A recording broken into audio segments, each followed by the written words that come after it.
Nia Coleman strolled through an Atlanta suburb, jazz pulsing in her earbuds, the night air cool against her skin after a long study session.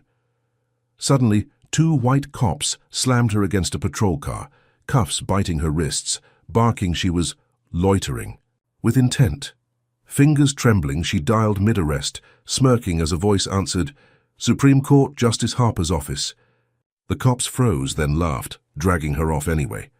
Her life would never be the same. What happens when one call can't stop the storm? Before we dive in, let me know where you're watching from. And if you stand for justice, hit like. And subscribe, because tomorrow's twist-filled episode is one you can't miss. Nia Coleman stumbled into the precinct, her wrists throbbing from the cuffs as fluorescent lights buzzed overhead, casting stark shadows across the chipped linoleum floor. Officer Brent Maddox loomed ahead, a hulking figure with a buzz cut so tight it gleamed under the glare, his meaty hands flexing like he was itching to swing. His badge glinted, a mocking symbol of authority, while his lips curled into a sneer that made her stomach twist. The air stank of stale coffee and sweat, thick enough to choke on, and the desk sergeant barely glanced up from his crossword puzzle, pencil scratching lazily as if her presence was just another box to fill. She squared her shoulders. The law student in her kicking in, despite the ache pulsing through her arms, and demanded her phone call, voice steady even as her heart slammed against her ribs. Maddox's eyes narrowed, glinting with something dark, and he barked a laugh that echoed off the concrete walls, a sound like gravel crunching under boots. He lunged forward, snatching her cracked phone from her pocket before she could blink, his thick fingers dwarfing the device as he held it up like a trophy. "No black girl's got Supreme Court pull," he spat, venom dripping from every word, his breath hot with contempt as he towered over her. Then, with a flick of his wrist, he slammed the phone down, boot crashing onto the screen, glass splintering, into a jagged web beneath his heel. Nia flinched, a sharp gasp escaping her lips as the last tether to her lifeline shattered, shards skittering across the floor like broken promises. Her mind raced, cataloguing every move, every word, knowing this wasn't just a power trip, it was a declaration of war. Maddox wasn't done. He pivoted to the desk, snagging a clipboard with a flourish, his sausage-thick fingers scribbling furiously as he muttered about resisting arrest, a charge she hadn't even brushed against in the scuffle outside. She opened her mouth to protest, but he cut her off, slamming the clipboard down with a crack that made the sergeant twitch, his crossword forgotten for a split second before he sank back into apathy. "You swung at me, girl," Maddox lied, voice low and oily, his gaze daring her to contradict him in this den of his making. She hadn't, not even close. Her hands had been pinned from the jump, but the truth didn't matter here, not under these lights, not with his word against hers. He grabbed her arm, dragging her toward the booking station, his grip bruising as he shoved her against the counter, the edge biting into her hip. The fingerprint machine hummed to life, a cold, clinical beast, and he yanked her hand forward, pressing her fingers into the ink pad with enough force to make her knuckles pop. Black smudges stained her skin, marking her as theirs, and she bit her lip to keep from crying out, tasting copper as the pressure ground her bones together. He rolled each digit across the scanner, slow and deliberate, savoring every second of her discomfort, his smirk widening when she winced. "Gonna be a long night," he muttered, close enough that she felt the heat of his words on her neck, a shiver crawling down her spine despite the stifling room. She memorized his badge, number 374, etching it into her brain like a brand, knowing she'd need it later, knowing this wasn't the end.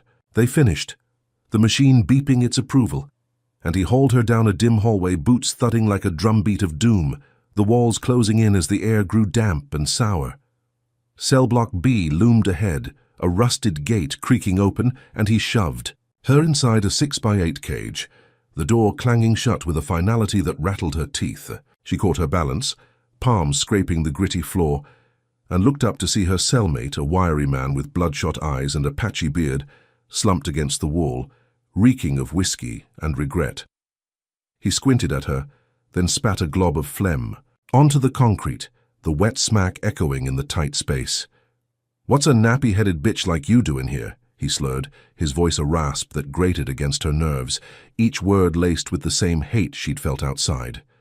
She ignored him, sliding to the far corner, knees pulled to her chest as the cold seeped through her jeans, her mind spinning for a way out. Maddox lingered at the bars, watching her like a hawk eyeing a wounded rabbit, his bulk filling the frame as he tapped his baton against his palm, a rhythmic threat that promised more. She glared back, refusing to break, and he chuckled, a low rumble that made her skin crawl before he sauntered off, his footsteps fading into the hum of the precinct. The drunk lurched closer, breath sour as he mumbled more slurs, but she tuned him out, her eyes darting to the ceiling where a security camera hung, its red light flickering on then off, a glitch in the system she hadn't expected. Her pulse quickened, a spark of hope igniting as she filed it away, a tiny crack in their armor she could pry open later. The drunk coughed, hacking up something thick, and she pressed herself tighter against the wall, the rough texture scraping her back through her thin sweater.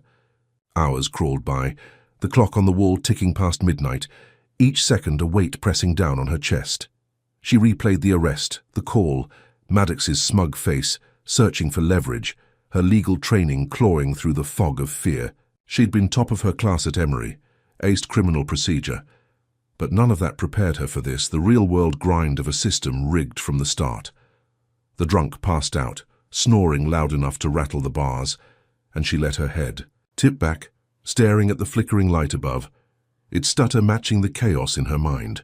That camera glitch, it was something, a thread to pull when the time came, but for now she was trapped, caged by a lie she hadn't seen coming. Maddox's fake charge wasn't just paperwork, it was a chain, one that could drag her under if she didn't find a way to snap it. She closed her eyes, picturing Justice Harper's stern face, the woman who'd mentored her through mock trials, who told her the law could be a shield if you wielded it right. That call had reached her, Naya knew it, but these cops didn't. They'd laughed it off like it was a prank. And now she was here, inked and locked, with a smashed phone and a drunk for company. The precinct hummed around her, a beast alive with malice. And she knew this was only the beginning, a first punch in a fight she hadn't asked for. Her fingers traced the cuff marks on her wrists, red and raw, a reminder of how fast normal could turn to nightmare. She'd walked home a student. Now she sat a felon, all because Maddox saw her skin and decided she didn't belong. The camera blinked again, off then on, and she locked onto it, a silent vow forming in her gut. She'd use every trick, every loophole to claw her way out. The drunk stirred, muttering in his sleep, and she shifted away, the floor's chill sinking deeper into her bones as the night stretched on, endless and heavy. She didn't sleep. Couldn't. Not with Maddox's threat hanging in the air. Not with that glitch flickering above. Her only lifeline in a place built to break her. By dawn, her eyes burned, but her resolve hardened. She wasn't just surviving this, she was studying it, every crack, every flaw, because when she got out, and she would, they'd pay. The precinct clock struck 6, a hollow chime, and she straightened, ready for the next round, knowing Maddox wouldn't stop, knowing this cell was just the first battlefield in a war she'd have to win. Nia Coleman sat rigid on the cell's metal bench, the drunk snores rattling her skull, as the precinct's grey dawn seeped through a slit of a window, painting the walls in a sickly pallor. Her wrists ached, the cuff marks pulsing red against her dark skin, but her mind was a steel trap, replaying that camera glitch, the flicker of opportunity in a system hell-bent on crushing her. Footsteps thudded down the hall, heavy and deliberate, and Officer Brent Maddox burst into view, his buzz cut catching the dim light, his meaty fists clutching a manila folder like it was a weapon. He swung the cell door open, the clang jolting the drunk awake, who blinked blearily before slumping back into his stupor. Maddox loomed over Nia, his bulk filling the space, and slapped the folder onto the bench beside her, papers spilling out, a typed confession glaring up in bold black ink. "Sign it," he growled, voice thick with menace, his finger jabbing at the page where it claimed she'd lunged at him, fists flying, a lie so blatant it burned her throat to read it. She shoved it back, chin high. "I didn't touch you, and you know it." Her words sharp enough to cut through his smug haze, but his lips twisted into a grin, teeth bared like a wolf scenting blood. He leaned in close, breath sour with tobacco. "Don't matter what's true, girl, it's what sticks," and snatched the paper back, folding it with a slow, taunting crease. She watched his hands, thick and calloused, and wondered how many others he'd buried with those same moves, how many lives he'd smeared into nothing. He straightened, towering over her, and barked an order to a scrawny deputy hovering at the door. "Get her out of here, she's wasting my air." The deputy hustled her out, his grip lighter but no less hostile, steering her into an interrogation room, a concrete box with a flickering bulb and a table scarred from years of lies. Maddox followed, slamming the folder down again. The sound, a gunshot in the tight space, and paced like a caged beast, his boots scuffing the floor. "You're gonna sign or I'll make you wish you had," he said, cracking his knuckles, each pop a promise of pain she could feel in her bones. She stared him down, heart hammering but eyes steady. "I want a lawyer," her voice a lifeline clinging to the rights she'd memorized in late-night study sessions. He laughed, a harsh bark that bounced off the walls, and leaned across the table, palms flattening the confession. "Lawyer won't save you from this." Then he pivoted, storming out, leaving her alone with the hum of the bulb and the weight of his threat. She sat there, counting the seconds, the minutes, until the door creaked open again. Maddox back with a laptop tucked under his arm, its screen glowing as he set it up with a flourish. He tapped a few keys, and her mugshot flared to life, grainy, but unmistakable, her braids framing a face tight with defiance. "Georgia Pure's gonna love this," he muttered, smirking as he hit send, uploading her image to a hate blog she'd only heard whispers of, a cesspool of racists who'd eat this up like candy. She lunged forward. "You can't do that." But he shoved her back into the chair, the metal screeching against the floor, his hand lingering on her shoulder a second too long. "Already done," he said, and within minutes her phone, if it hadn't been smashed, would have buzzed with notifications, death threats pouring in from faceless cowards, "Die, monkey," and "We know where you live," the kind of filth that made her stomach churn. She clenched her fists, nails digging into her palms, the pain grounding her as she pictured the fallout, her aunt's worried calls, her classmates' whispers, her future at Emory Law crumbling under this digital venom. Maddox watched her, eyes glinting with triumph, savoring every flinch she fought to hide, but she wouldn't give him the satisfaction, not yet. He slammed the laptop shut, the snap echoing, and leaned back, crossing his arms like he'd already won. She glared at him, mind racing, when the door swung open again, a rookie cop slipping in, barely 20, his uniform crisp, but his hands shaky as he slid a burner phone across the table. "Make it quick," he whispered, glancing at Maddox, who'd stepped out to bark orders at someone in the hall. Naya grabbed it, fingers trembling as she dialed her aunt's number, voice low. "Tell Harper they've got me. Tell her now." The words a desperate thread to the outside. The rookie nodded, snatching the phone back as Maddox's boots thudded closer, but her relief was short-lived. Maddox stormed in, eyes narrowing at the rookie, who stammered, "She, needed water," a lie so thin it cracked under the weight of Maddox's stare. He didn't buy it, didn't need to, because he pulled out a recorder from his pocket, clicking play, and Nia's voice spilled out, "Tell Harper they've got me," twisted into something sinister, an escape plan he'd frame her with later. Her jaw dropped, the sting of betrayal sharp as the rookie scurried out, head down, leaving her alone with Maddox's gloating grin. "Caught you," he said, pocketing the device, and she realized the phone was a trap, a setup to tighten the noose, her words warped into a confession she'd never meant. She sank back, the chair cold against her spine as he swaggered out, leaving the door ajar, the precinct's hum swallowing her shallow breaths. The mugshot was out there now, the threats piling up, and this recording, this lie, was another brick in the wall they were building around her. She'd thought the rookie was a lifeline, a crack in their armor, but he was just another pawn, bought or scared into playing along. Her chest tightened, the air thick with the stench of betrayal, and she gripped the table's edge, knuckles whitening as she fought the panic clawing up her throat. That camera glitch from the cell, it was still her ace, but now it felt miles away, buried under this fresh pile of dirt. Maddox had turned her call for help into a weapon, her mugshot into a target, and she was still here, caged, with no lawyer, no phone, just a ticking clock and a growing list of enemies. The bulb flickered above, casting jagged shadows, and she wondered how deep this hole would go, how many more traps waited in the dark. She'd studied justice, believed in it, but this wasn't justice, this was a hunt, and she was the prey, marked by a system that saw her skin and decided her fate. The threats online, they'd find her family, her home, and Maddox knew it, counted on it, his laugh still echoing in her skull as she sat there, plotting, waiting, because giving up wasn't in her blood. All right, if you're raging at Maddox's dirty tricks, drop a #1 in the comments, and if you think Nia's got the guts to fight back, smash that like and subscribe, because this story's only getting wilder.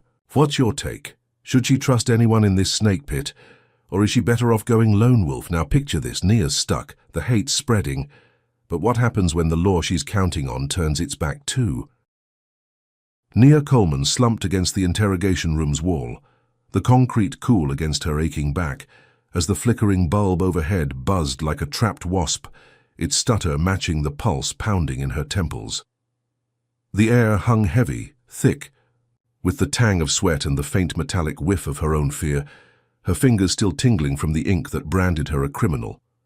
Maddox's recorder stunt lingered in her mind, her own voice twisted into a noose she couldn't slip, while the hate blog's threats gnawed at her gut, a swarm of venom she couldn't swat away.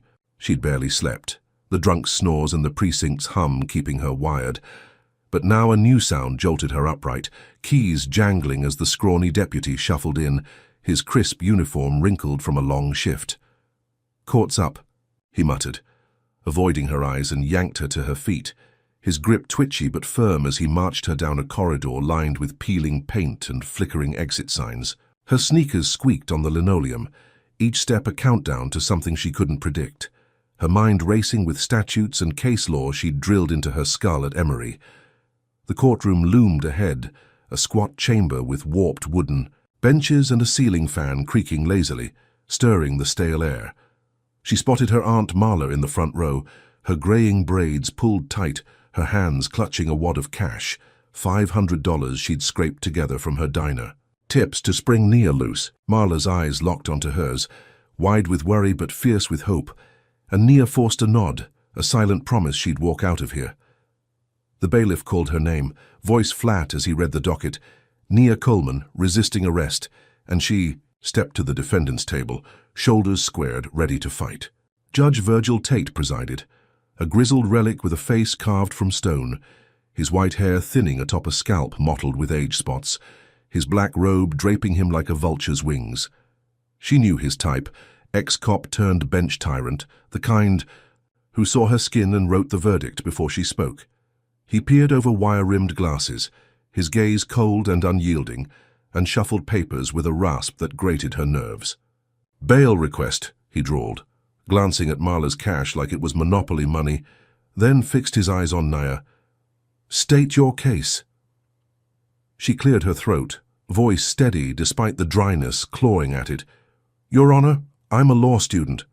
I record the charge is fabricated. I've got ties to the community and I'm not a flight risk." She paused, then added, "I called Justice Harper during the arrest. She'll vouch for me," banking on that lifeline to tip the scales. Tate's lips twitched, a smirk flickering before it vanished, and he leaned back, chair creaking under his bulk. "Supreme Court, huh?" he said, tone dripping with mockery. "Funny, I don't see her here." The prosecutor, a wiry man with a cheap suit and a sharper grin, jumped in. "She threatened to flee, Your Honor. That call proves intent." Nia's jaw tightened, the lie twisting her words again, but before she could counter, Tate raised a hand, silencing her like she was a child mouthing off.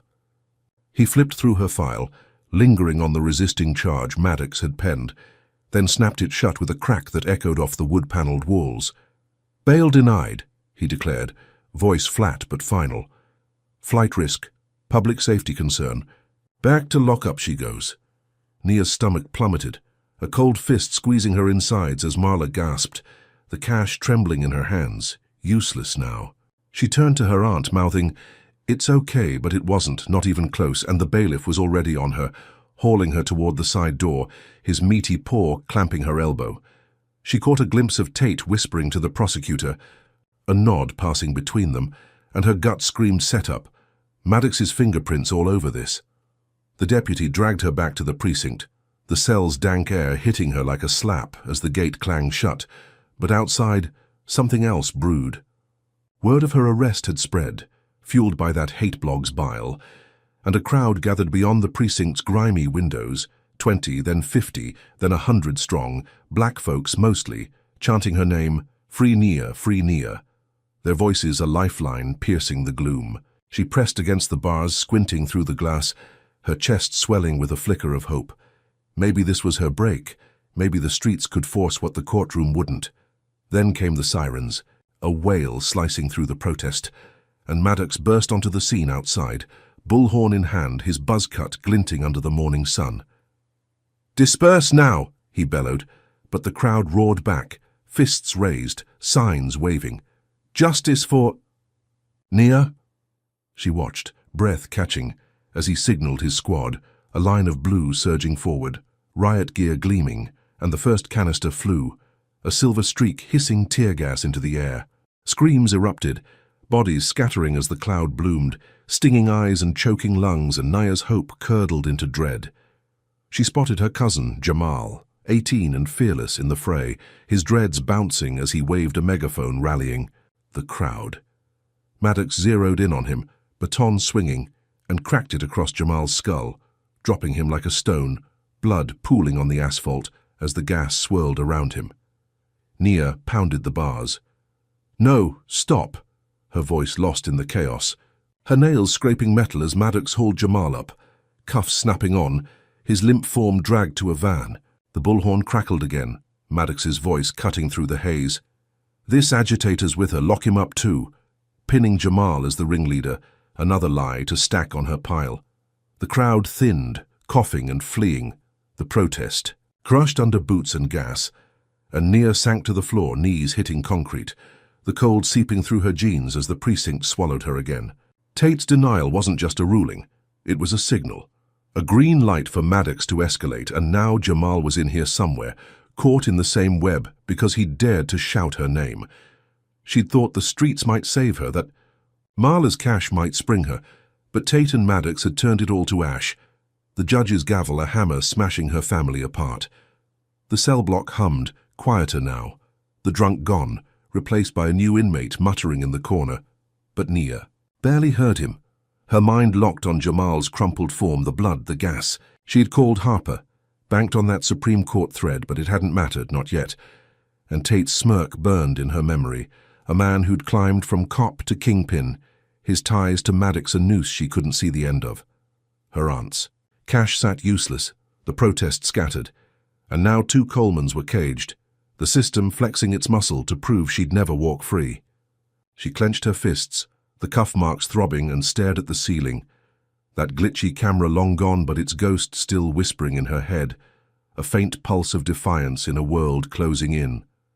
This wasn't just her fight anymore, it was theirs, and Maddox had made damn sure she'd feel every blow. Nia Coleman pressed her forehead against the cell's icy bars, the metal biting into her skin as the precinct's stale air thickened with the echoes of Jamal's arrest, his bloodied face flashing in her mind like a looped reel she couldn't pause. The tear gas lingered outside, a faint acrid sting seeping through the cracked window, a cruel reminder of how fast hope had burned to nothing. Her knees ached from the concrete, her sweater clinging to her back with cold sweat, but she stayed, upright, ears straining for any sign of her cousin in this maze of cages. The new inmate, a lanky woman with a buzzed scalp and a jittery stare, paced the cell's far end, muttering about damn pigs under her breath, her voice a low buzz. Nia barely registered. Footsteps clattered down the hall, a different rhythm from Maddox's heavy thud, and a guard shoved a tray of grey slop through the slot, grunting, "Eat," before vanishing. She ignored it, stomach too knotted to even think of food, her mind locked on that courtroom farce, Judge Tate's smirk and Maddox's baton cracking Jamal's skull. The woman stopped pacing, squinting at Nia through the dimness, her chipped front tooth glinting as she spoke. "You the one they're all riled up about, huh?"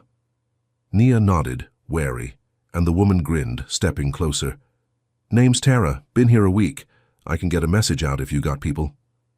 Nia's pulse quickened, A lifeline dangling in this pit, and she leaned in, voice a whisper. "My Aunt Marla, she's got to know Jamal's here. Tell her to call Harper again." Tara bobbed her head. "I got a guy on kitchen duty. He'll—" "Slip it out." And Nia felt a spark flare in her chest, a thin thread of trust weaving through the despair. Tara plopped down beside her, the bench groaning under their combined weight, and started rambling about her own bust, a weed charge she swore was planted, her words tumbling fast, like she'd been waiting for someone to listen. Nia half heard, her eyes flicking to the hall, counting the minutes as the precinct's hum settled into a tense quiet, the kind that warned of storms brewing. Hours dragged, the light outside fading to a bruised purple, and Tara nudged her. "Shower time soon, I'll talk to my guy then." Nia nodded, clinging to that promise, her body screaming for rest, but her brain too wired to give in. The guard returned, a stocky man with a lazy eye banging his baton on the bars. "Shower, let's go." And Tara shot her a wink. "It's set." They shuffled out, Nia's sneakers sticking to the grimy floor, the hall stretching into a damp tunnel lined with rusted pipes dripping onto cracked tiles.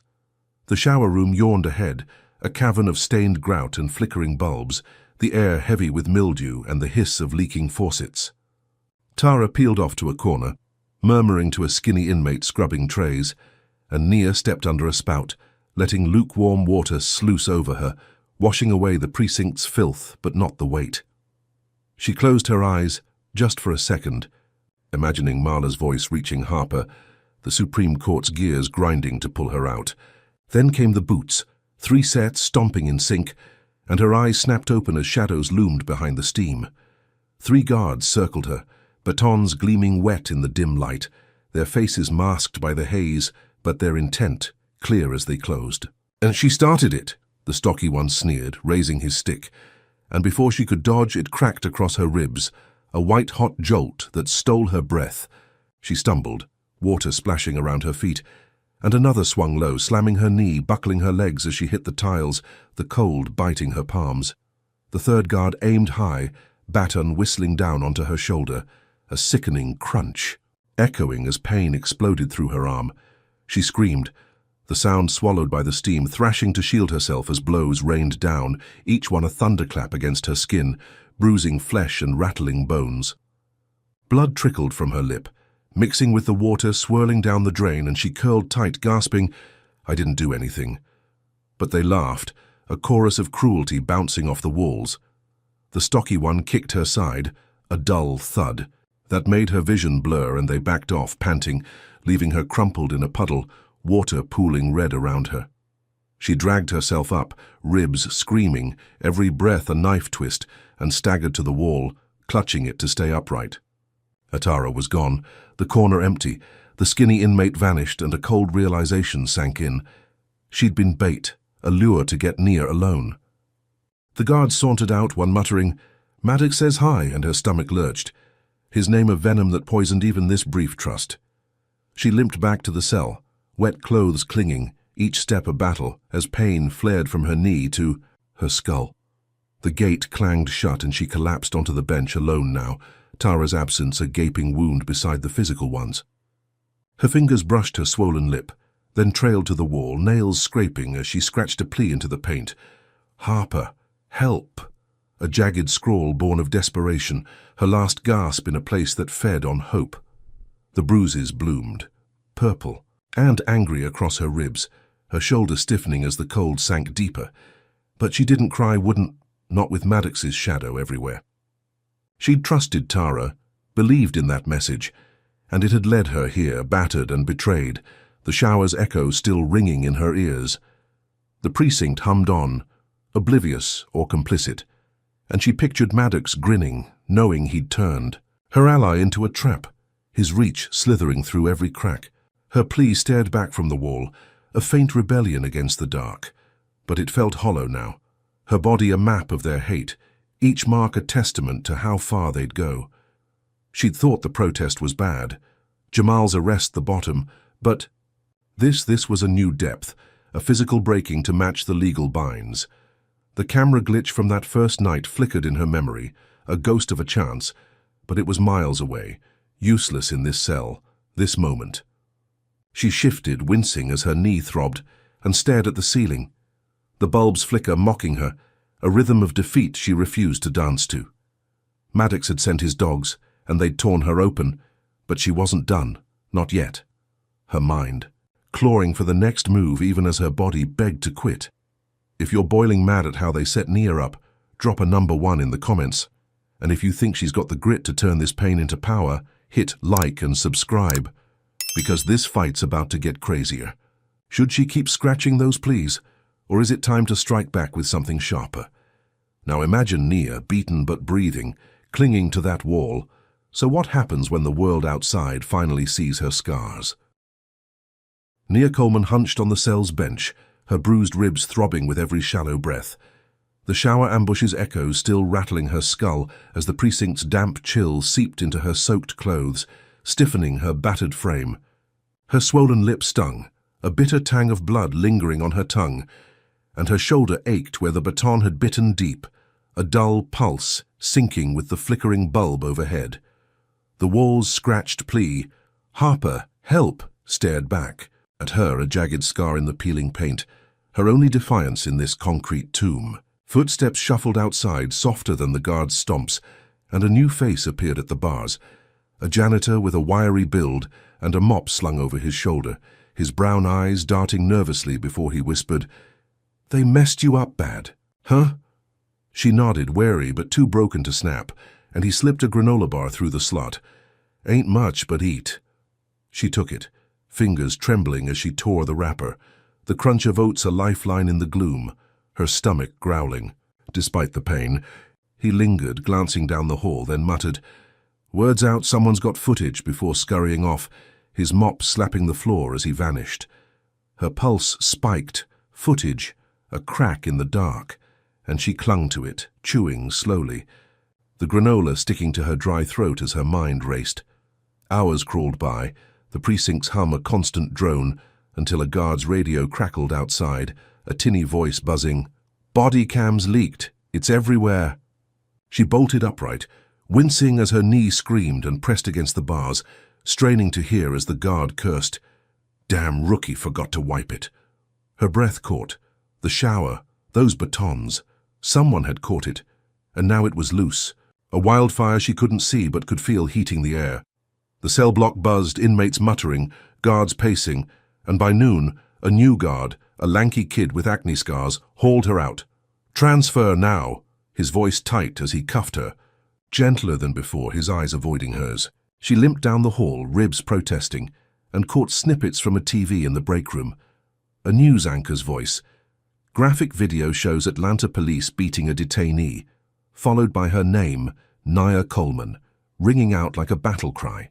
Her chest swelled, a raw surge of hope cutting through the pain. Maybe this was it, the world seeing what they'd done.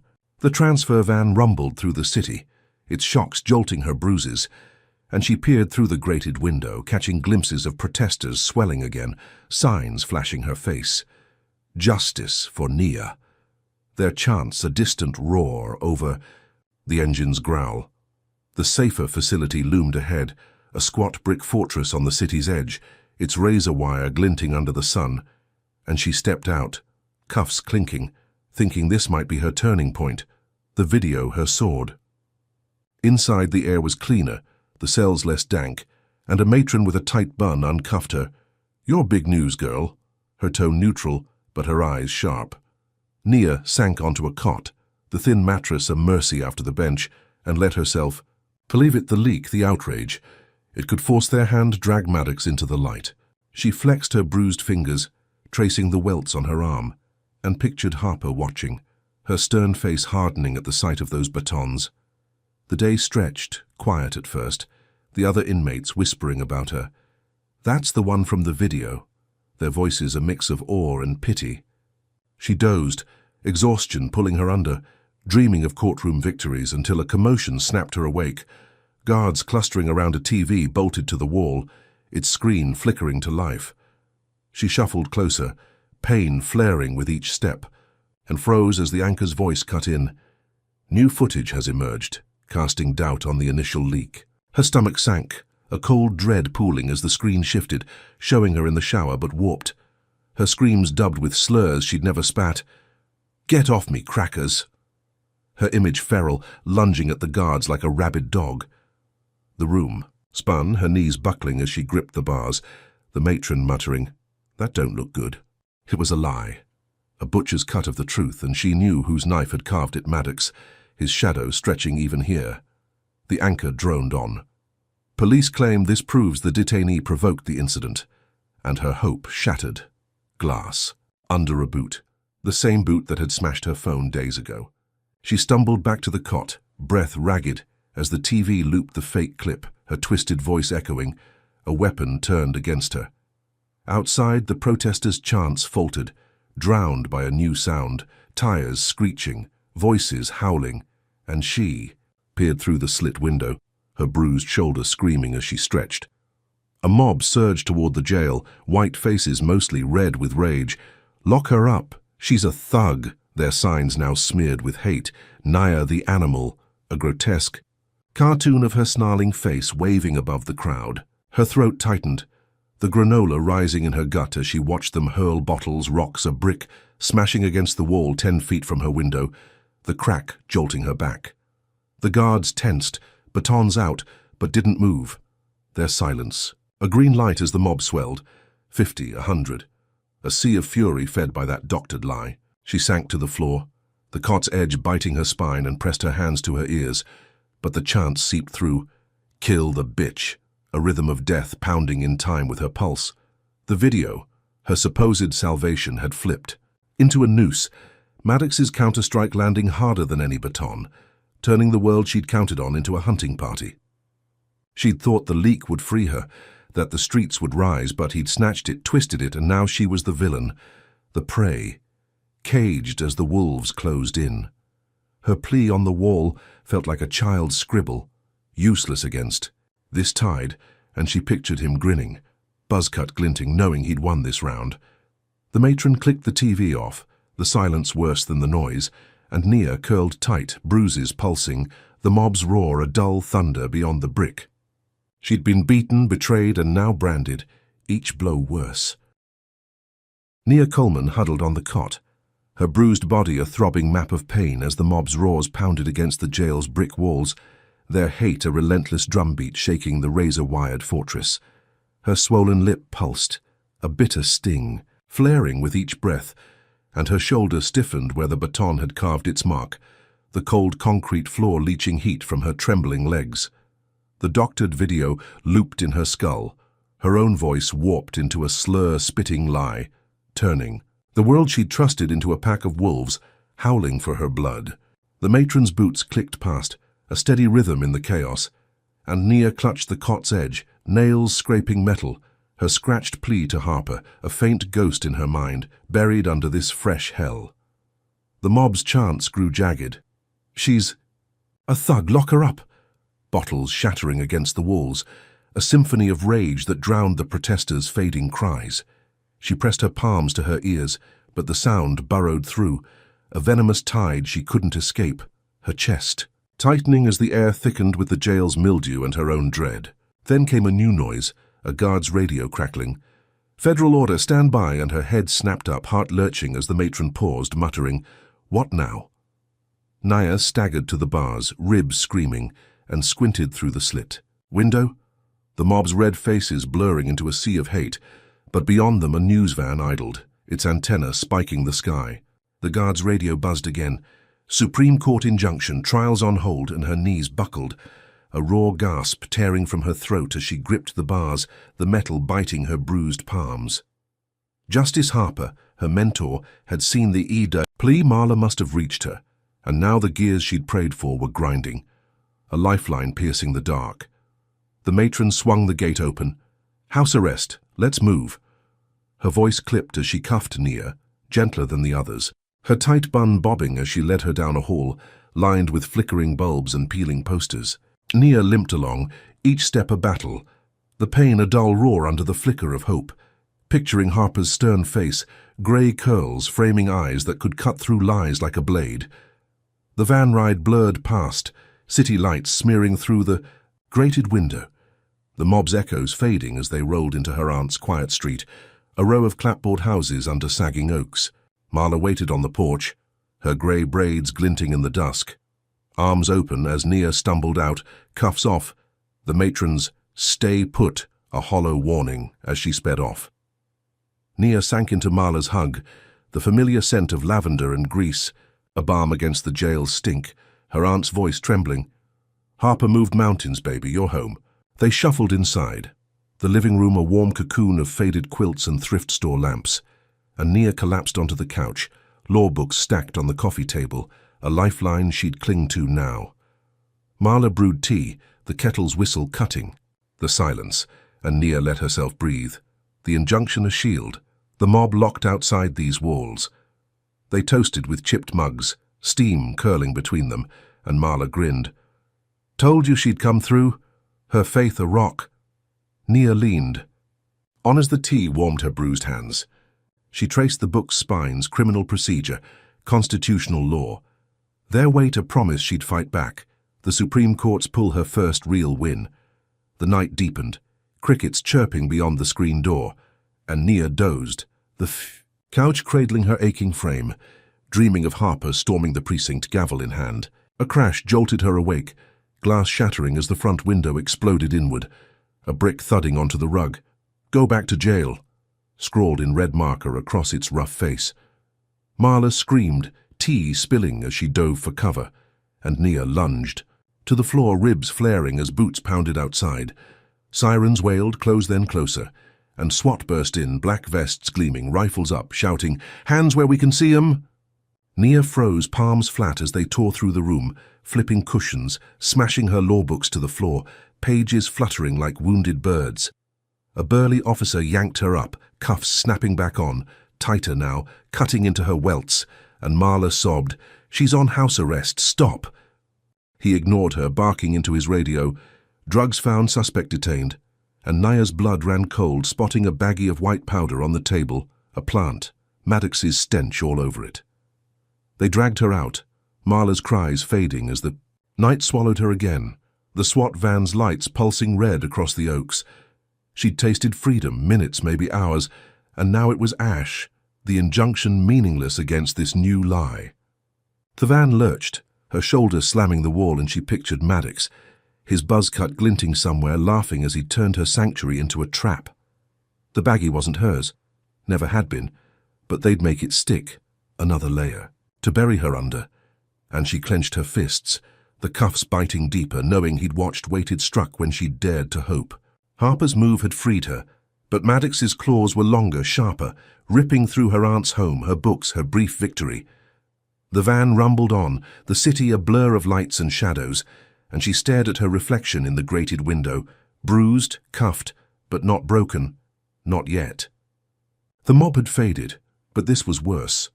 A surgical hit to gut her when she'd thought she'd won, and she wondered how far his reach stretched, how many more blows she'd take before the tide turned. If you're stunned at how fast Nia's hope got snatched, drop a number 1 in the comments. And if you're rooting for her to claw back from this setup, smash like and subscribe, because this roller coaster's got more drops coming. Does Maddox deserve a reckoning, or is he untouchable in this twisted game? Now think about Nia, cuffed again, her books trashed. So what happens when she finds a way to flip the script on this planted lie? Nia Coleman jolted awake in the SWAT van, her bruised ribs screaming as the vehicle lurched over potholes, the cuffs digging fresh welts into her wrists, while the planted baggie's image burned in her mind, a white lie that had torched her brief freedom. The city blurred past the grated window, sodium lights streaking orange across her reflection, her swollen lip and shadowed eyes staring back, a warrior battered but unbowed.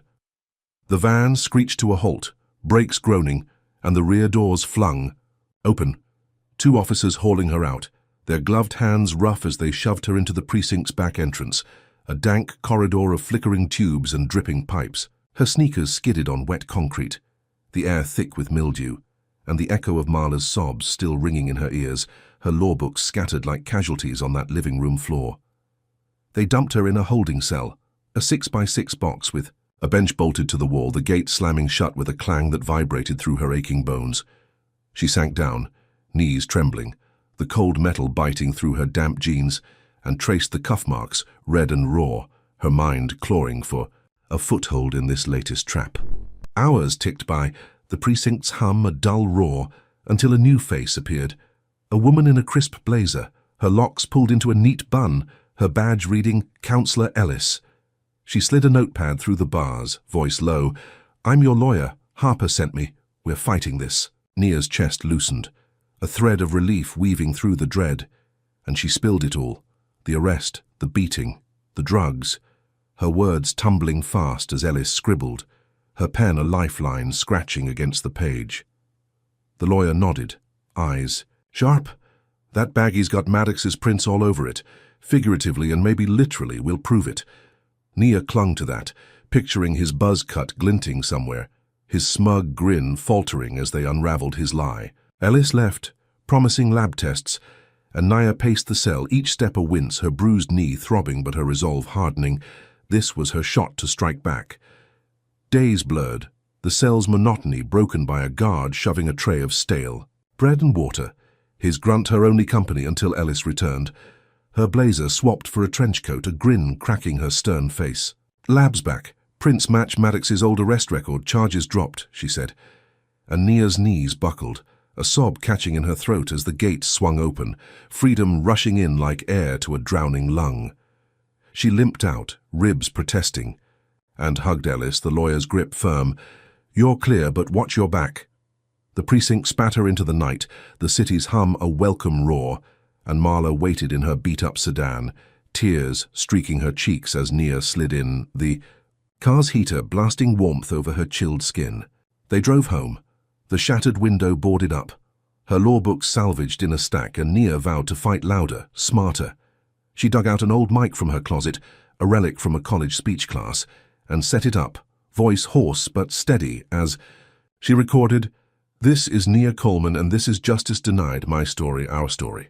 She poured it out, the arrest, the beating, the frame-ups. Her words raw and jagged, uploading it to a podcast app with trembling fingers, the episode live by dawn. It spread, slow at first, then wildfire fast, downloads ticking up, 5,000. 10,000, voices online echoing her pain. "We hear you, Nia," a chorus cutting through the hate blog's bile. She sat with Marla, tea steaming between them, listening as her truth rippled out, a weapon Maddox couldn't smash. The numbers climbed, 20,000, 30, and she felt it, a tide shifting. Her bruises a badge now, not a burden. She leaned back, the couch creaking, thinking this was it, her voice breaking their grip until the precinct struck back, a shadow she should have seen coming. A police radio show crackled through her phone one night. "Live from Atlanta PD," the host's voice slick as oil, and Nia froze, tea spilling as Maddox's growl filled the room. "She's a dealer, we've got proof." The sting hit, a recording of her voice. "Yeah, I moved it, cash up front." A patchwork of lies stitched from her podcast, her words sliced and sewn into a confession she'd never breathed. Her stomach plunged, the mic slipping from her hand as the host crowed. Nia Coleman unmasked, and the live chat erupted. Thug confirmed, lock her up, 30,000 listeners swallowing it whole. She scrambled to refresh, the podcast's page now a war zone.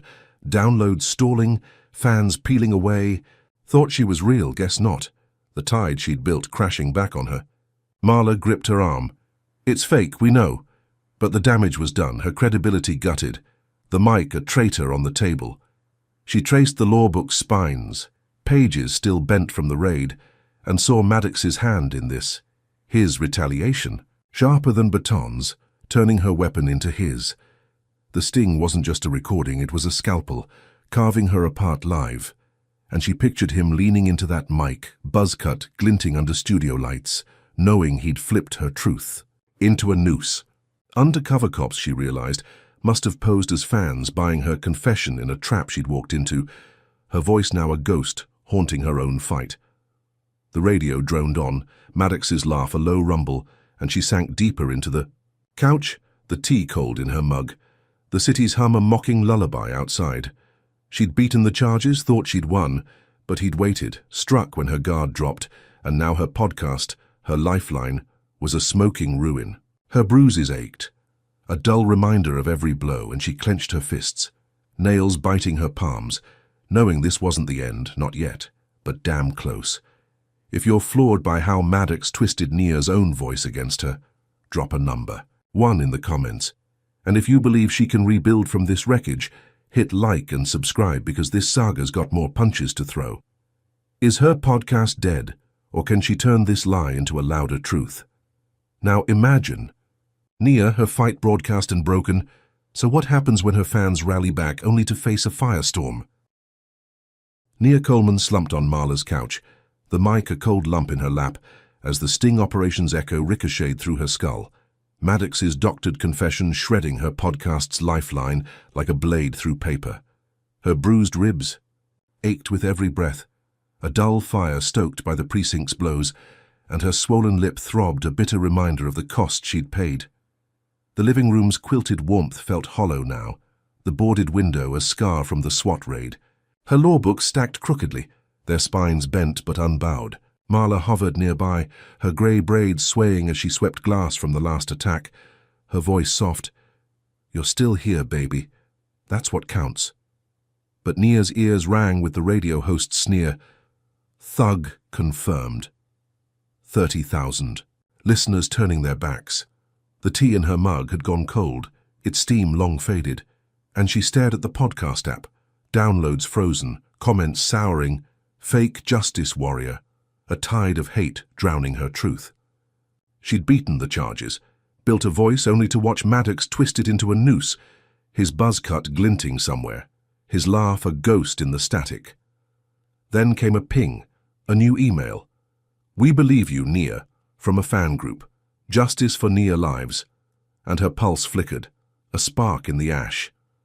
She clicked, eyes scanning, 500 signatures, then 1,000, a petition demanding Maddox's badge, her story reigniting in pockets online.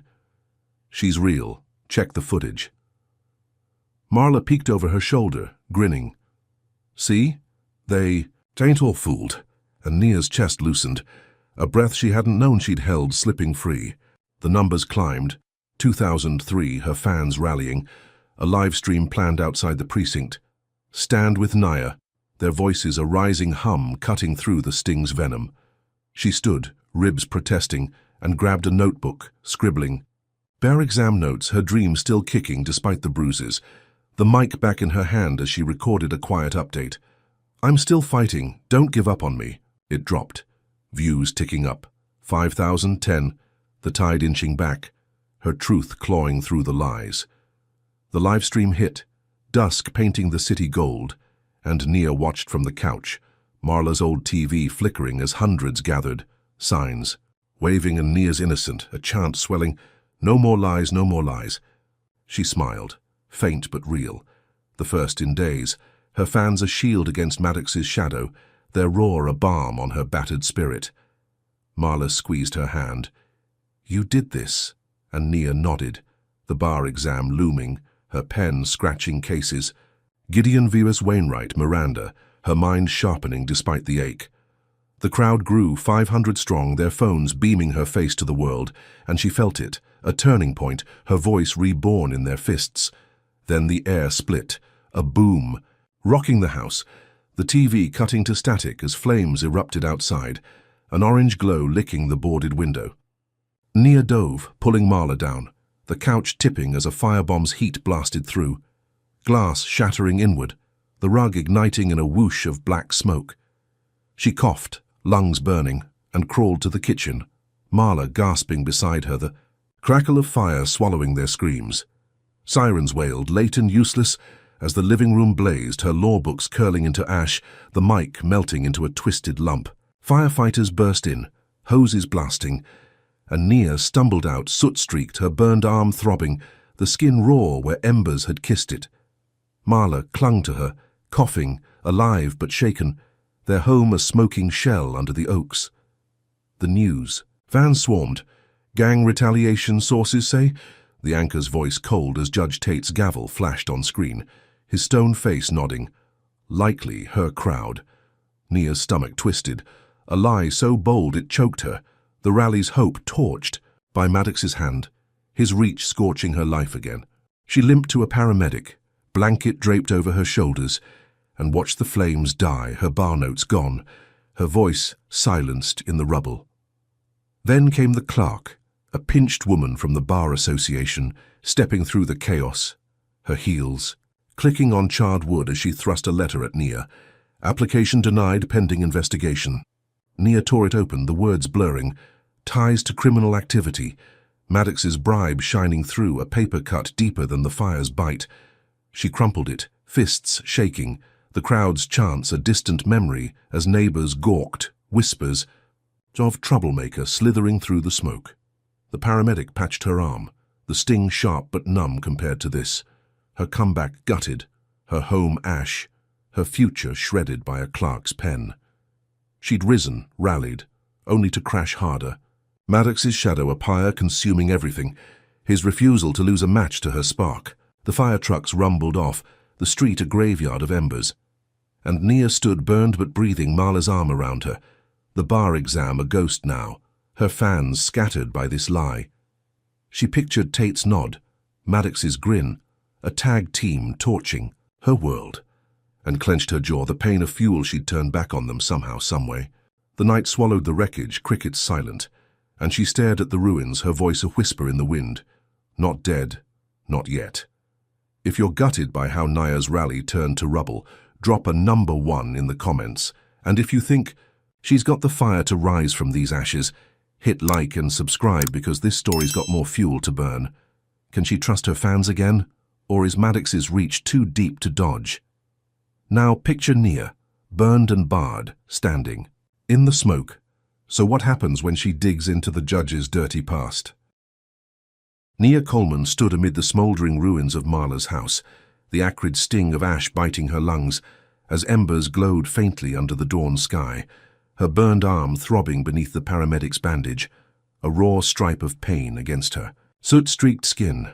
Her bruised ribs ached with every breath, a dull roar sinking with the distant wail of a fire truck fading down the street, and her swollen lip pulsed, a bitter echo of the precinct's blows. The firebomb's wreckage sprawled. Around her, charred quilts curling into blackened husks, her law books reduced to ash piles, their wisdom torched by Maddox's hate. Marla leaned against her, grey braids dusted with soot, her eyes red but fierce. "We'll rebuild, baby." Her voice a lifeline in the chaos, though the bar rejection letter crumpled in Nia's fist screamed otherwise. The clerk's words, "ties to criminal activity," gnawed at her gut. Maddox's bribe a venom seeping through the system, and she kicked a singed board, the crack sharp in the stillness, her resolve hardening despite the wreckage. They'd crashed at a neighbor's, a cramped duplex smelling of mothballs and fried onions, and Nia borrowed a laptop, its keys sticky as she scoured old case files, hunting for dirt on Tate, the judge whose nod had greenlit this hell. Hours bled into noon, her burned arm stiffening until she struck gold, a scanned ledger from a corruption probe 10 years back, Tate's name inked beside payments, consulting fees, from a shell company tied to Maddox's old precinct. Her pulse surged, a jagged thrill cutting through the pain. This was it, a weapon to wield. And she emailed it to Ellis, her lawyer. "Leak this now," her fingers trembling as she hit send. The story broke by dusk, a local blog splashing the ledger across its homepage. Judge Tate's dirty cash. And Nia watched from the duplex's sagging couch, Marla brewing coffee as the hits climbed. 5,000, 10, the city buzzing with outrage. Protesters swelled again, 100 strong outside Tate's courthouse, signs flashing. "Tate must go," their chants of thunder rolling through the TV's tinny speakers. Ellis called, voice crackling, "He's indicted, Nia, you did it." And she grinned, faint but fierce, the first crack in their armor, her burned hand clutching the phone as hope flickered anew. The news crowned her a hero. Law student exposes corruption. Her face beaming from screens, and she let herself believe it. The tide turning, Maddox's puppeteer dangling by a thread. She hobbled to a community college that night, a guest. Lecture slot offered by a prof who'd seen the leak, her voice hoarse but steady as she spoke to 50 students. "The law's only as good as we make it," her burned arm a badge, not a burden. The room clapped, phones filming, her words rippling online, 20,000 views by midnight, a swell of support drowning the firebomb's ash. She limped back to the duplex, Marla's coffee waiting, thinking this was her moment. Tate's, fall her springboard until sirens split the night, a wail too close, too sharp. Cop cars screeched up, lights pulsing red through the curtains, and officers stormed in, boots thudding. "Nia Coleman, you're under arrest." Their voices a chorus of doom as they yanked her up, cuffs snapping tight, her burned arm screaming under the pressure. She thrashed. "For what?" And a wiry cop smirked. "Murder, cold case, guns in your car." His words a punch to her gut as they dragged her out, Marla shouting, "She's innocent!"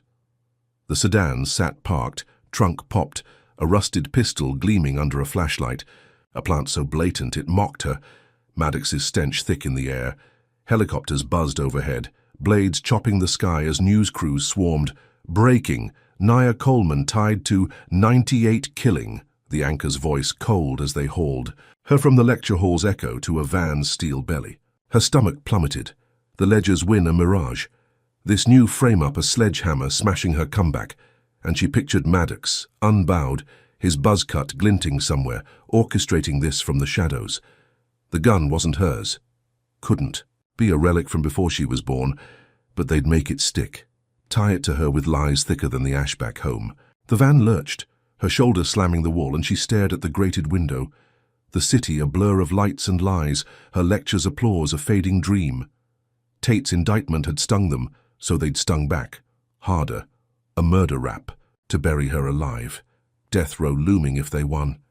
She'd exposed him, thought she'd cracked the system, but Maddox had waited Milky Way, his refusal to lose a venomous counterstrike, turning her hero's crown into a noose. The cuffs bit deeper, her burned arm oozing under the strain, and she clenched her jaw, blood trickling as she glared at the cop beside her, his smirk a mirror of Maddox's, a disciple carrying the torch. The helicopter's spotlight swept them. Van a harsh beam pinning her reflection, bruised, burned, cuffed, a fugitive now, not a fighter. She'd risen from the fire, rallied the streets, only to crash here, framed for a ghost's crime. The ledger's truth drowned by this lie.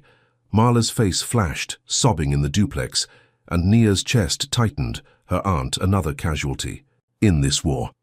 The van rolled on, the precinct looming, a fortress she'd escaped, now her tomb, and she traced the cuff marks, a map of every blow, knowing this was Maddox's checkmate, his reach a web she couldn't tear.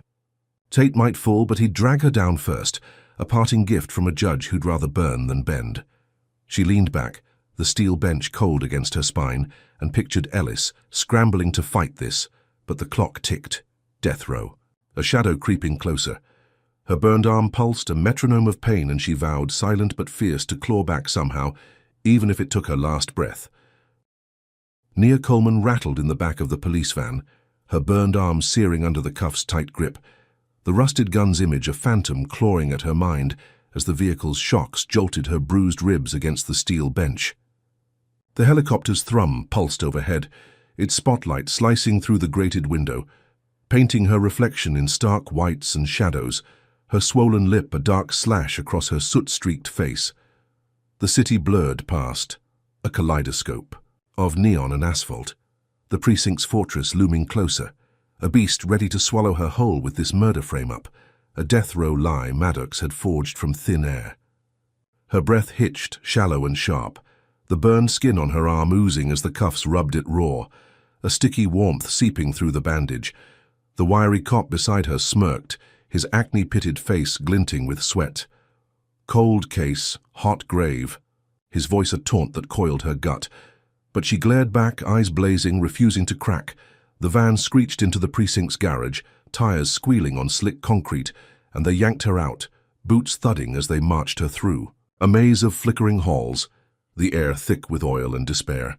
She stumbled, knee buckling under the bruise from the shower ambush, but they dragged her on, dumping her into an isolation cell, a 4x4 tomb of grey steel, the door slamming with a clang that echoed in her skull.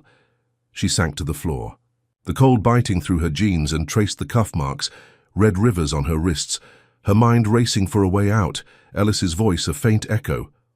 "We'll fight this." Howers bled into a grey haze, the cell's hum broken by a guard shoving a tray of gruel through the slot. His grunt her only clock, until a phone rang outside, shrill and insistent. The gate creaked open, Ellis bursting in, her locks wild, trench. Coat flapping. "Harper's got a hearing, guns a plant, we've got Prince." her words a lifeline slicing the dark. Nia staggered up, ribs flaring as Ellis gripped her arm. "They rushed it, messed up, you're out." And the guard uncuffed her, his scowl deep but hands shaky, the precinct's grip slipping. She limped out, Ellis steadying her, the halls a blur of blue uniforms and averted eyes, the murder charge crumbling under Harper's hammer. A federal hearing proving the gun's rust didn't match her prints, Maddox's frame-up exposed as a sloppy lie. The precinct doors spatter into daylight, Marla's sedan idling, her aunt's grey braids bouncing as she leapt out, hugging Nia tight. "You're free, baby," tears soaking her burned shoulder. They drove to the duplex, the neighbours, mothball stench a sanctuary now, and Nia collapsed onto a lumpy couch, the injunction's echo still ringing, her death row shadow fading. She grabbed the borrowed laptop, its screen cracked but alive, and typed a lawsuit draft, Coleman v. Atlanta PD. Her burned fingers trembling as she poured in every blow, every lie, the bar rejection a footnote to this war. Marla brewed, coffee, the aroma cutting the stale air, and Nia leaned back, the lawsuit a blade she'd sharpen, Maddox's reckoning close enough to taste.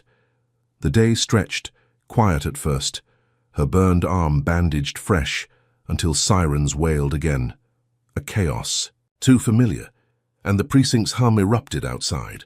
A riot flared, inmates shouting, glass shattering, and Nia peered through the curtains, heart sinking as blue vests swarmed the street, batons flashing under the sun. The neighbour's TV blared, "Prison break attempt, Coleman linked." The anchor's voice, cold as guards, stormed the duplex, boots crashing through the door. "She's escaping." Nia dove, Marla screaming, but they pinned her, cuffs snapping back, tighter now, her burned arm howling as they dragged her out. The street spun, a melee of fists and smoke, and a guard raised his gun. "Stop her!" The shot cracking the air, a bullet grazing her arm, fresh blood blooming beside the burn as she twisted free, diving into a sewer grate, its stink swallowing her whole. She splashed through the muck, ribs blazing, the bullets sting a sharp whip on her flesh, the riot a setup, Maddox's crew framing her escape to bury her deeper. The sewer's dark stretched, water sloshing to her knees, and she pressed a hand to the graze, blood slicking her fingers, her breath ragged as shouts echoed above. She'd been freed, tasted daylight, only to crash here, a fugitive again, the lawsuit a dream drowned in this filth. Maddox hadn't quit, his suspension a slap he'd turned into a fist, staging this chaos to paint her a runner, a killer, the hearings win a trap he'd sprung.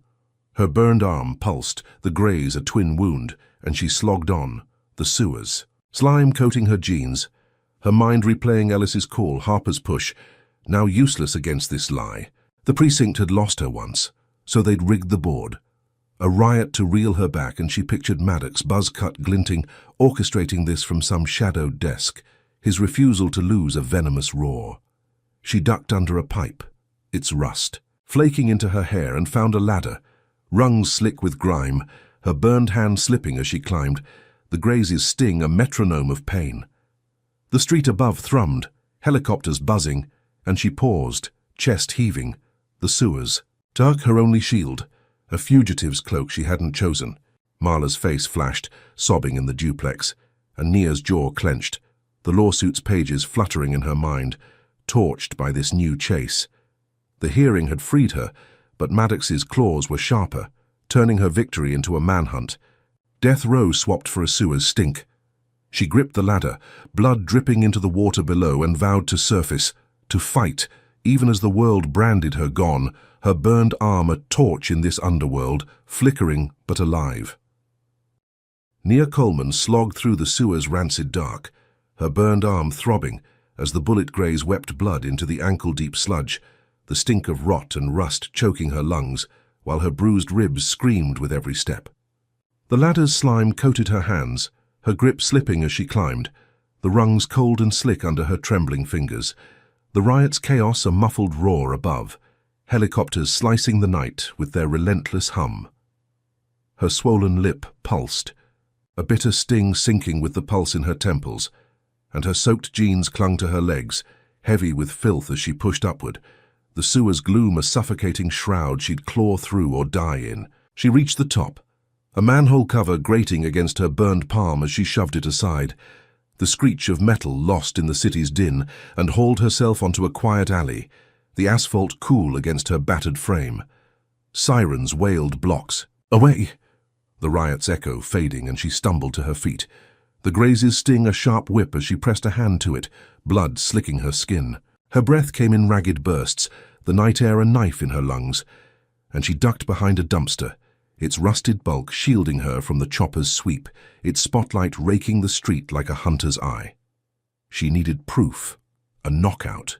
Blow, and her mind flashed to the precinct, that first cell, Maddox's smug face, the recorder he'd waved like a trophy. She'd stolen a phone from a guard during the riot's chaos, a burner snatched in the melee. Its screen cracked but glowing as she crouched, knees shaking, and dialed Ellis, voice a hoarse whisper. "I've got a plan. Meet me. Bring a camera." Ellis hissed, "You're insane. They're hunting you," but Naya cut her off. "Trust me." And gave a spot, a derelict lot 3 miles out, then hung up, the phone her lifeline now. She limped through shadows, alleys twisting into a maze, her burned arm a dull fire as she dodged patrol cars, their lights flashing red through the gloom. The lot loomed, a sprawl of weeds and broken concrete, and Ellis waited, her locks wild. Under a street lamp, a handheld cam blinking red as Nia staggered up. "Record everything." They crept back to the precinct's edge, a fortress bristling with blue, and Nia spotted Maddox through a window, his buzzcut glinting as he barked orders, the riot's aftermath his stage. She dialed him from the burner, voice low. "I know. You framed me. Meet me out back or this goes live." Bluffing a stream she hadn't started, her heart slamming as he cursed, "You're dead, girl," but stormed out, baton in hand, his bulk a shadow under the floodlights. Ellis filmed, lens steady as Nia stepped into view. "Confess, Brent, the gun, the drugs, all of it." Her words a dare, her burned arm raised like a flag. He lunged, baton swinging, but she dodged, the graze's sting sharpening her, and taunted, "Tate's done, you're next," her voice cracking the night. He roared, "I'll bury you," but froze as she held up the phone. "It's streaming, say it." A lie that hooked him, his face twisting as he spat. "Yeah, I planted it, the drugs, the gun. You're nothing." His words a bomb caught. On tape, Ellis's cam rolling as Nia's chest heaved, triumph surging through the pain. She hit send, the clip blasting to the blog that broke Tate's ledger. Maddox confesses, and sirens wailed anew. Not for her this time, but him. Cops swarming as he lunged again, tackled mid-swing by his own squad. Cuffs snapping on his wrists. Nia stumbled back, Ellis gripping her. "You did it," as the blog's hit soared. 50,000, 100, the city erupting. "Maddox down," her name a clarion call again. They fled to the duplex, Marla sobbing as Nia crashed in. Cleared. Now the murder rap dust. And she hugged her aunt. The burned arm a dull ache under fresh bandages, the phone's cracked screen dark but victorious. The news crowned her. Hero traps cop. And she spoke at dawn, a victory speech on the duplex steps, 50 supporters cheering. "We won't stop." Her voice raw but rising, the bar rejection a fight for tomorrow.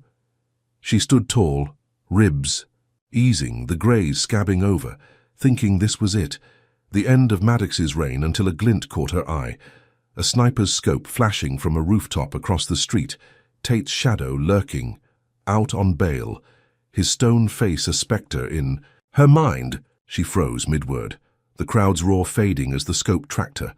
A silent vow of revenge from a judge who'd lost but wouldn't quit, his reach a claw she'd dodged too late. Marla yanked her down. "Get inside." As the supporters, scattered, panic rippling, and Nia hit the porch, heart pounding, the victory a tightrope now. Maddox cuffed, but Tate's bullet poised to strike. She'd won, exposed them. But the war wasn't over, the scope's gleam a promise of blood, her burned arm pulsing as she crawled inside. The duplex's walls a thin shield against this new threat. The speech's echo lingered. "We won't stop." But the sniper's aim whispered back, a final stand she hadn't seen coming, Tate's refusal to lose a venomous encore to her triumph. Nia Coleman sprawled on the duplex porch, her burned arm screaming as Marla's grip yanked her down. The sniper's scope glinting like a predator's eye from the rooftop across the street, its cold promise slicing through the crowd's fading. Cheers. Her bruised ribs throbbed.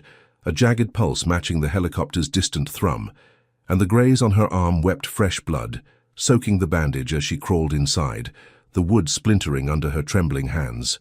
The supporters scattered, their victory chants dissolving into shouts of panic, shoes pounding asphalt as the duplex door slammed shut, Marla bolting it with a clatter, her grey braids swinging wild. Nia's breath came in sharp gasps, the air thick with mothballs and fear, her swollen lips stinging as she pressed against the wall, the sniper's aim a ghost haunting her triumph.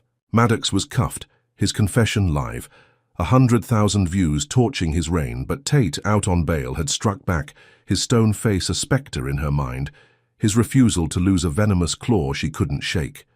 She peered through the curtains. The scope's flash gone, the rooftop empty now, but the threat lingered, a noose tightening as her pulse hammered. Marla clutched her. "You're alive, that's enough." But Nia's gut churned, the victory speech a hollow echo. "We won't stop," mocked by this unseen gun. The phone buzzed, Ellis's voice crackling. "Cops nabbed Maddox mid-transport, he's raging." And Nia nodded, the duplex's dimness a frail shield, her burned hand gripping the cracked burner, its screen dark but heavy with the clip that broke him.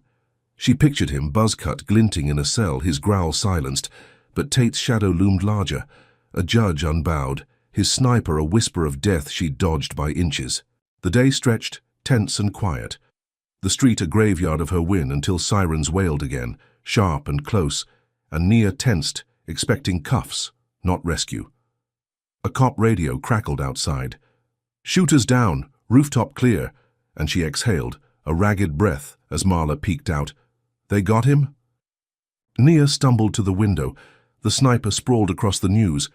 Hired gun linked to Tate, his rifle glinting under floodlights, a shot fired but wild, missing her by fate or flinch. She sank to the couch, ribs easing, the grazes sting. Dulling as relief flooded in, Tate's last place snuffed out, or so she thought. Then came the crack, a gunshot splitting the night, not here but close, and the TV flared. Breaking Officer Maddox killed in custody. His buzz cut slumped in a cell, blood pooling from a sniper's bullet through the bars. Nia froze. The room spinning, her burned arm numb as the anchor droned. Unknown shooter, investigation underway. But her mind screamed Tate, his reach a boomerang that missed her and hit his pawn. Marla gasped. He's gone. And Nia's stomach twisted, a victory she hadn't aimed for. Maddox's end a shockwave rocking her core. The phone rang, Harper's voice cutting through. "Nia, it's over. Clark with me at the Supreme Court. You're it." Her tone stern but warm, a lifeline pulling her from the ash. She dropped the burner, jaw slack, the bar rejection erased, her burned hand trembling as she pictured the court's marble halls, her dream alive in Harper's call. Marla hugged her, tears soaking her shoulder. "You made it, baby." And Nia nodded, the sniper's miss, Maddox's death, Tate's fall a chaotic ladder to this peak. She stood, ribs steadying, the graze scabbing, and stepped outside, the street quiet now, the city hers again, a clerkship hers to claim. The news looped Maddox's end, Tate's arrest flashing next. Judge nabbed fleeing state, his stone face cuffed, a king toppled by her hand. She breathed deep, the air clean, her burned arm a badge of every blow, every win, and she smiled, faint but fierce, ready to rise. Then Ellis called, voice tight, found a file, Harper's old cases she mentored Tate decades back. And Nia's blood chilled, the duplex's warmth icing over as the words sank in, a link she'd never seen. Harper's stern face a mask now, her grey curls hiding a past tied to this war. She gripped the phone, the clerkship a golden rope with a knot. Harper's call a savior's pull or a player's move, her mentorship of Tate a shadow twisting this end. Had she pushed Nia to break them, or played both sides, a puppet master in the fray? The TV droned, Tate's cuffs, Maddox's blood, and Nia stared at the screen, her burned arm pulsing, the graze a twin scar, her triumph a tightrope over a pit she couldn't map. Marla watched her, eyes wide. "What's wrong?" But Nia shook her head, the file a bomb ticking in her skull, Harper's voice echoing, "You're in. A gift or a trap." She'd won, toppled giants. But this twist, this thread, unraveled it all, a conspiracy's edge glinting like that sniper's scope. Her next fight not against Tate, not Maddox, but the woman who'd pulled her free or pushed her in. The city hummed beyond the duplex, crickets chirping, and Nia stood, burned but unbroken, the Supreme Court hers, but Harper's shadow a riddle she'd face, her burned hand curling into a fist, the war's end a door to a deeper dark. Nia Coleman's journey reveals stark truths about resilience, systemic racism, and the double-edged sword of justice. First, her story underscores the power of perseverance. Despite brutal beatings, frame-ups, and a firebomb, Nia never surrendered, turning pain into purpose with every calculated move. Her refusal to break, even when cuffed and burned, teaches us that inner strength can outlast external chains. Second, it exposes the entrenched racism within institutions. Cops like Maddox and judges like Tate wielded power to crush her, showing how prejudice festers in badges and gavels, a relentless machine she had to dismantle piece by piece. Third, trust is a gamble. Allies like Tara betrayed her, and Harper's murky past flipped victory into doubt, proving that even saviors can hide shadows. Nia's triumphs, exposing Maddox's confession, toppling Tate, came through cunning and community, not blind faith, a lesson in leaning on the collective when the system fails. Finally, justice is fragile, her Supreme Court lifeline bent, under Tate's sniper and Harper's secrets, reminding us that wins are temporary in a war this deep. Her saga demands we question who pulls the strings and how far we'll fight when the odds stack high. Nia's burned arm, her grazed flesh, became badges of a battle she refused to lose, urging us to stand, even when the ground shakes. So, what? Do you think, can one voice really topple a racist system? Or is Nia's win just a spark in the dark? Drop your thoughts in the comments, hit like and subscribe if her fight fuels you, and share this to keep the conversation alive. Thanks for riding this roller coaster with us. Here's to courage outlasting every storm.